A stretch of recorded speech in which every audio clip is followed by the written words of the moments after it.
Now joining me in the studio from the civil society is Frances Igwilo, Young Ambassadors Development Coordinator from the Africa Center for Leadership, Strategy and Development.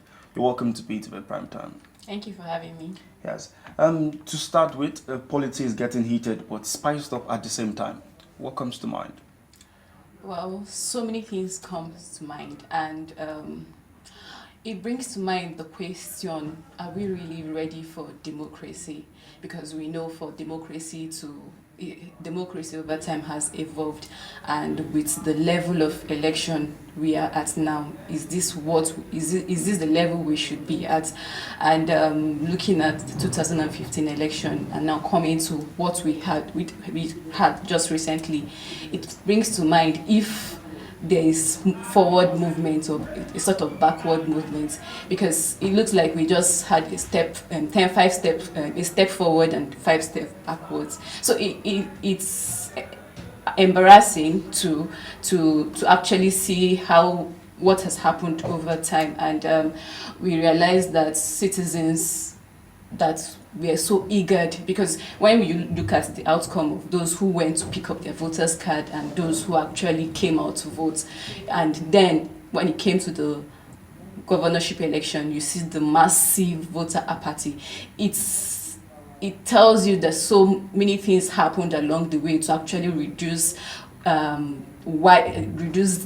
this zeal and the efforts the civil society placed, the effort they did to actually make so many people come. Yes, INEC actually did so much, but the civil society did a lot of voter education to encourage people to come out and vote, and many people went out. I remember a few times going to look at what's happening, and you realize that people were really going out to pick up their PVCs. And then it comes to the day for the presidential election, a lot of people came out. But you can see that so many people were not happy with the outcome because we are so emotionally attached to so many things, and the outcome wasn't in a lot of people's favor. So they felt that their votes didn't count, and you can see why there was voter apathy in the long run.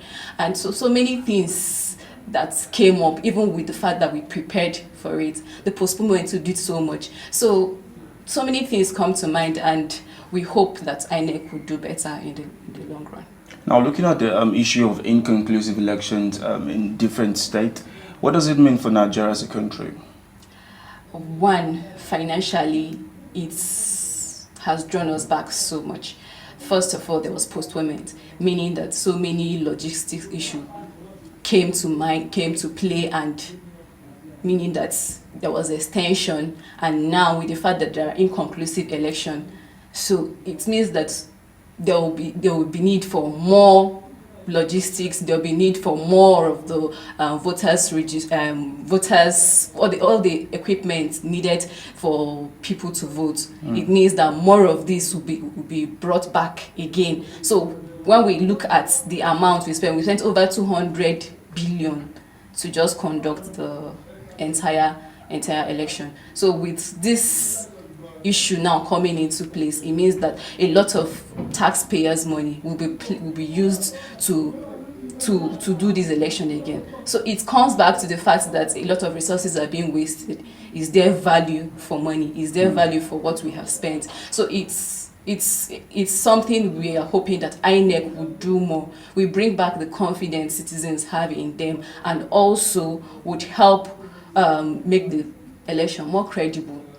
Let the outcome be something people can be confident in, because as democracy, election is a process of installing leaders into public offices, and if people don't trust that process, then how would they support their leaders?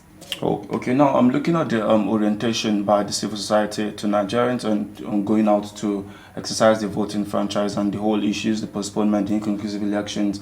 What lessons can we learn from all this? From the civil society aspect, I feel there was so much emphasis on the presidential election, and much wasn't placed on the governorship election. So you see, most people were more interested in voting who their president was going to be, and for who is going to be their state leader, the state house of representative, the senator at the state level. People were not really so interested in it because they felt the most important was the president. So I think it is important that we improve on that. We tend to train people more on the whole system, the electoral process. We let them know that this and this and these are the things they are supposed to do. So it is important that even as a whole, that we do more.